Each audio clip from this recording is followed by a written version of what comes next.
আচলতে বিষ্ণু ৰাভা সম্পৰ্কে কোঠা এটাৰ ভিতৰত বহি আলোচনা কৰা কথাটো অত্যন্ত সহজ, কিন্তু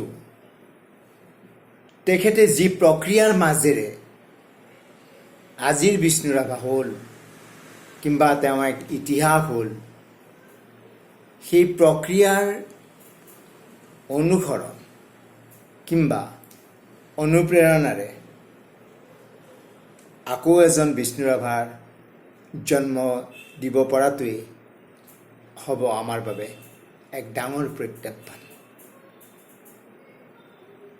আচলতে বিষ্ণু ৰাভাই বিচাৰিছিল কি? তেওঁৰ মূল উদ্দেশ্য আছিল সাম্ৰাজ্যবাদৰ কবলৰ পৰা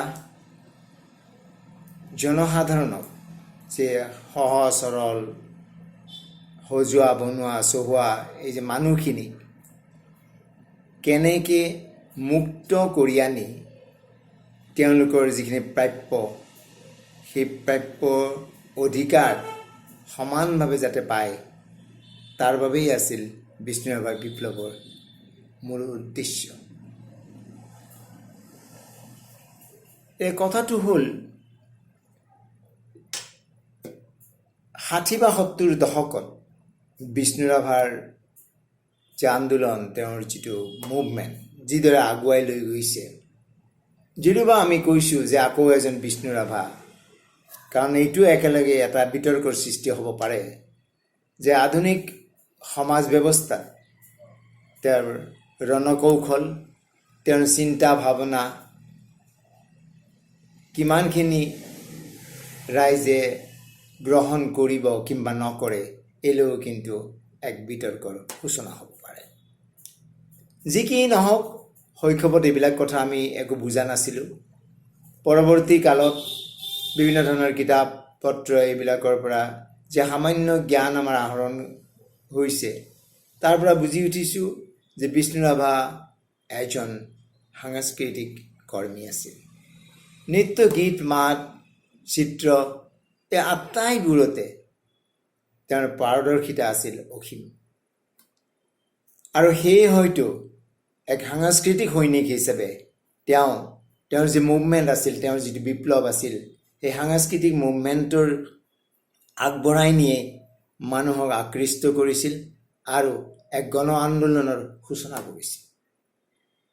মোৰ এটা কথা খুব মনত পৰে, তেতিয়া আমি কলেজীয়া ল'ৰা, 1979 চনৰ জুলাই কিংবা আগষ্ট মাহটো মোৰ সঠিকভাৱে মনত নাই, গুৱাহাটীৰ প্ৰগতিশীল কিংবা আগশাৰীৰ অনুষ্ঠান নাথশালা তথা বিষ্ণু ৰাভা গৱেষণা সমিতিৰ এজন সদস্য হিচাপে আমি প্ৰায় 14-15 জনৰ এটা টিম, এটা দল, আমি তেজপুৰৰ কলিবাৰীৰ বিষ্ণু ৰাভাৰ ঘৰলৈকে গৈছিলোঁ। আমাৰ মূল উদ্দেশ্যটো আছে যে বিষ্ণু ৰাভাৰ যিমানখিনি লিখা মেলা, সেইখিনি অকণো ৰহণ নলগোৱাকৈ আমি কপি কৰি তেওঁৰ যে চিন্তাধাৰা, সেইখিনিক যাতে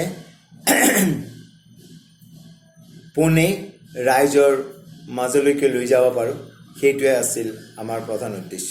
আৰু সেই বিষয়ে আমি কেইবাখনো কামো কৰিছিলোঁ, কিন্তু আমি ভবাৰ দৰে বা মোহিনী বাইদেউৰ সৈতে যি আলোচনা, হয়তো ক'ৰবাত কিবা এটা সমস্যা থাকি গ'ল, সেইটো হৈ নুঠিল।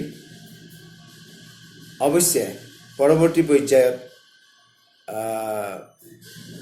আমি সেই চিন্তা চৰ্চাৰ পৰা উভতি অহা নাছিলোঁ। আমি এটা খণ্ড হ'লেও উলিয়াইছিলোঁ আৰু বাকী খণ্ড ওলোৱা নহ'ল। আৰু তাৰ পাছত কি হ'ল, চৰকাৰে সেই দায়িত্বটো লৈ গ'ল। যি কি নহওক, আজিৰ এই সময়ত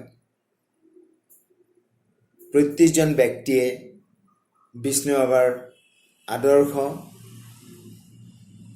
বা বিষ্ণু ৰাভাৰ দৰে এজন সৈনিক, এজন বীৰৰ অনুভৱ কৰে।